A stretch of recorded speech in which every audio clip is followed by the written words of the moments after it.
Hey tout le monde, bienvenue aujourd'hui pour ce nouvel épisode de Test Inside. Aujourd'hui on va parler d'un véhicule assez étrange, assez particulier que personnellement j'aime bien. Bon, je ne l'achèterai pas, mais je l'aime bien. Oui, c'est le Tesla Cybertruck, vous le voyez derrière moi. On va parler de différents sujets, que ce soit au niveau de la com, du marketing, des avis négatifs. Bref, on va voir vraiment la stratégie de Tesla en tout cas. Bon, bah c'est parti.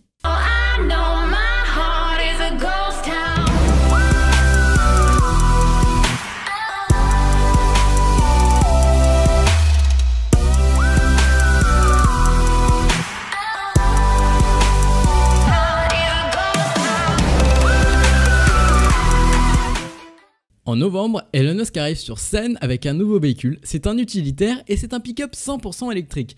Il s'appelle le Cybertruck. Cyber pour ce côté cyberpunk et truck pour un petit peu l'aspect camion utilitaire. Ce qu'on en retient, c'est beaucoup son design. C'est vrai qu'à l'œil, c'est assez particulier. On n'a pas l'habitude de voir ce type de véhicule. Mais Tesla a beaucoup appuyé sur le fait de la robustesse. C'est ainsi qu'on nous propose quelques petits tests. On a eu des tests avec des boules de pétanque démo sur ce système de vitres, donc du verre blindé. Puis ensuite, on a eu une petite démonstration sur le Cybertruck. Le problème du verre, c'est qu'on ne sait pas si le verre qu'on nous met en exposition, avec la structure du véhicule, n'a pas plus de fragilité. Ce qui s'est passé, c'est qu'on lance une première boule de pétanque. Aïe, ça casse. Du moins, le point positif, c'est que le verre est toujours intact entre guillemets. C'est-à-dire qu'il ne s'est pas de morceaux qui se sont éparpillés à l'intérieur ou à l'extérieur. Deuxième essai, la vitre prend encore un impact.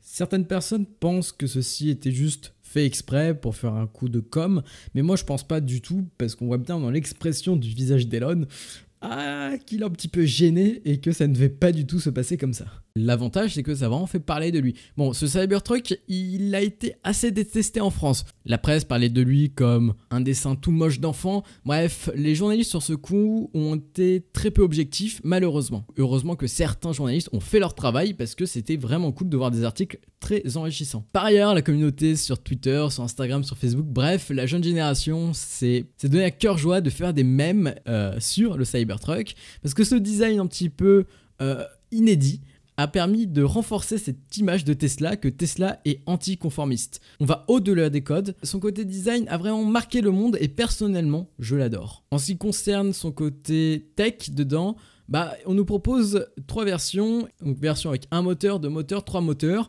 bien sûr électrique, il faut le rappeler, mais bref, on nous présente vraiment ce Cybertruck comme un utilitaire et non comme un véhicule de sport forcément, même si on a des comparaisons à une Porsche. Bon, l'objectif de Tesla, c'est comme de marquer les esprits et d'affronter le pick-up électrique Rivian. Bon, en termes de solidité, parce que c'est un terme assez important, donc on nous montre que ce Cybertruck est constitué d'un exosquelette qui permet ainsi de renforcer sa sécurité mais aussi sa solidité. Et c'est là où SpaceX intervient. Tesla nous parle d'une coque en acier inoxydable et c'est là où rentre SpaceX. C'est parce que nos chers amis de chez SpaceX conçoivent le Starship, donc le vaisseau martien qui ira sur Mars avec des vies, et il est conçu en acier inoxydable. La promesse de Tesla, c'est de vous dire vous êtes dans un habitacle très sécurisé et en soi, vous êtes comme Starship. La preuve que ce critère a beaucoup d'importance pour les deux entreprises, c'est que récemment, SpaceX avait testé plusieurs alliages et ils ont remarqué que l'alliage 304L était vraiment très cool, était vraiment très résistant et surtout, il apportait une résistance à la pression très bénéfique pour Starship. Et c'est pour cela que Tesla prendra ce type d'alliage et donc pour concevoir son Cybertruck. Ce qui est intéressant avec ce Cybertruck, c'est qu'on ne nous montre pas juste un véhicule, mais on nous montre beaucoup de possibilités, que ce soit en termes de stockage, en termes de vadrouille. Oui, parce que le pick-up électrique de Tesla a vraiment l'objectif d'être un véhicule d'exploration, permettant d'aller en forêt, permettant d'aller à la campagne, en montagne. Et c'est à ce moment-là que beaucoup de design nous montrent ce Cybertruck en forêt. Et c'est vraiment très intéressant parce qu'on voit qu'il y a un équipement adapté au Cybertruck. On peut penser que Tesla va peut-être mettre sur son shop tous ces équipements pour ainsi garantir à l'utilisateur une expérience ultime en forêt et dans la nature. Et on nous parle aussi de panneaux solaires entre guillemets sur le toit de ce Cybertruck. Imaginons que vous allez en forêt avec le Cybertruck, et c'est cool de pouvoir recharger les batteries de son pick-up Mais aussi imaginez cette énergie qui peut servir à utiliser vos équipements, par exemple des plaques de cuisson, recharger votre téléphone. Et là on doit se poser une question, qui Tesla cible? En vrai c'est un petit peu compliqué. En soi un pick-up ça fait vraiment très père de famille, voire mère de famille, vous voyez, c'est pas la chose qu'un jeune veut forcément. Mais en fait, il n'y a pas Jeep qui font aussi des pick-up et de ce style de véhicule? Bah ouais c'est vrai. Jeep font des véhicules et beaucoup de jeunes l'achètent. Et c'est vrai que les Jeeps, souvent, on en voit beaucoup dans les jeux vidéo et dans les films. Bon, c'est pas forcément Jeep, mais par exemple, GTA V, on reproduit ces types de véhicules. Mais du coup, qui c'est vraiment Tesla? Est-ce que ce sont les jeunes et les moins jeunes, donc les personnes un petit peu plus âgées? Et bah c'est là où c'est complexe. C'est parce que nous avons deux cibles en fait. Nous avons la cible qui est un petit peu plus âgée maintenant, qui est très friande des pick-up, et une cible qui va peut-être s'orienter plus tard vers un pick-up. Bah, regardez par exemple, en fait, le tournoi Dota 2. On a eu cette arrivée d'une équipe en Cybertruck. Dota 2, la moyenne d'âge est vraiment plus élevée. On arrive vers la trentaine. C'est un jeu qui est un petit peu plus âgé, où l'audience est plus âgée, ce qui est normal. Néanmoins, on a aussi ce clip de Travis Scott où on voit le Cybertruck ainsi que son petit frère le Quad. Mais c'est assez fou, parce qu'on a différentes cibles de différents âges. Donc pour moi, je pense que ce Cybertruck a vraiment l'intention de cibler tout le monde et que ça soit sur plusieurs générations. Bon, dans un autre côté, la communauté sur Instagram, Facebook, Twitter est vraiment très présente. On voit beaucoup de Cybertruck designés en véhicules de police, en véhicules martiens, en véhicules lunaires. Bref, la communauté adore alimenter ce Cybertruck. Je pense que les personnes aiment bien cette possibilité d'avoir un Cybertruck multifonction. En ce qui concerne la production, on sait très bien que ce pick-up de Tesla va être formé à l'usine du Texas à Austin, donc la Gigafactory Austin. Et en vrai, quand on y pense, il y a vraiment un choix psychologique de se dire que ce véhicule a été conçu au Texas. En étant français, on a ce cliché du Texas où on a des cow-boys, des mecs et des femmes un petit peu plus robustes, qui font un petit peu peur avec des armes. Bref, on voit vraiment que ce choix du Texas est très important parce qu'il qualifie ce véhicule de badass.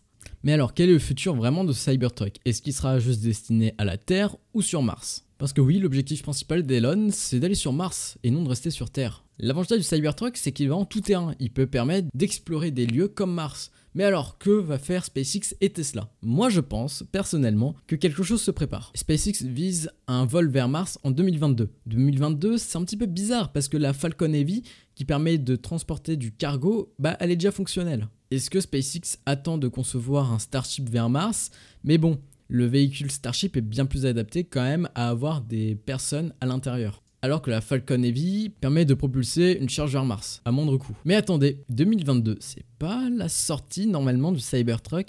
Et oui, normalement, si tout se passe bien, le Cybertruck doit sortir vers 2022. On n'a pas encore de date précise, mais en tout cas on a cette large période. Ainsi on peut supposer que SpaceX aimerait peut-être envoyer ce Cybertruck sur Mars. Peut-être avec du cargo à l'intérieur aussi, où il sera justement dans une cellule qui ira se poser sur Mars. Il y a plusieurs possibilités, mais en tout cas je pense que c'est très important pour Tesla d'avoir ce style d'opération. On l'a vu avec le Roadster. Envoyer le Cybertruck sur Mars permettrait de montrer encore plus ce côté robuste et fun que Tesla veut promouvoir.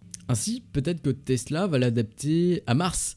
Il pourra ainsi être un moyen de transport pour les futurs colons qui iront sur Mars. Parce que oui, les premières personnes à aller sur Mars, c'est en 2024. Néanmoins, en ce qui concerne les chiffres, ils ne sont pas certains, mais on estime que ce Cybertruck a été précommandé plus de 700 000 fois, et même on en parle plus de 750 000 fois. C'est assez énorme. Vous allez me dire, mais tu nous as parlé de plusieurs générations, que ce soit des personnes âgées ou des personnes moins âgées. C'est vrai que les jeunes sont très connectés, on l'avait vu dans un épisode de Test Inside, mais des personnes de 50, 60 ans qui ne vont pas sur les réseaux sociaux ou ne jouent tout simplement pas aux jeux vidéo, et bah comment les atteindre? Et bah Tesla a une solution. L'entreprise a commencé à exposer son pick-up électrique dans des musées de l'automobile. Bon, pour l'instant, il n'y a qu'un seul musée qui a accueilli le Cybertruck, c'est celui de Peterson, donc proche de Los Angeles, LA pour les intimes, mais ça a été un énorme succès et le Cybertruck est resté exposé plus longtemps parce que la demande était très forte du public. Bon, pour analyser la situation, c'est très simple, les familles sont vraiment très intéressées par le Cybertruck. Je vous rappelle que le Cybertruck dispose de 6 places, donc c'est vraiment très confortable pour une famille. Ainsi, Tesla a aussi annoncé, enfin du moins Elon a déclaré sur Twitter que le Cybertruck allait entamer plusieurs road trips aux États-Unis pour justement faire parler de lui hors musée et aussi hors réseaux sociaux et médias. Ainsi, nous pouvons conclure que Tesla ne cible pas à 100% les jeunes, mais aussi des personnes un petit peu plus âgées avec ce Cybertruck. C'est tout simplement pourquoi Tesla et sa cible, et bah c'est quelque chose d'assez complexe et ça dépend de ses véhicules. Même si la priorité de Tesla, c'est la jeune génération. Voilà, donc on a vraiment vu plusieurs points très intéressants. Bah, donnez votre avis. Est-ce que vous aimez ou pas ce Cybertruck? Vous avez le droit de ne pas aimer et le droit d'aimer. Bon, bah voilà, on est libre. Nous, en tout cas, on se dit à très vite pour de nouvelles vidéos. Allez, bye!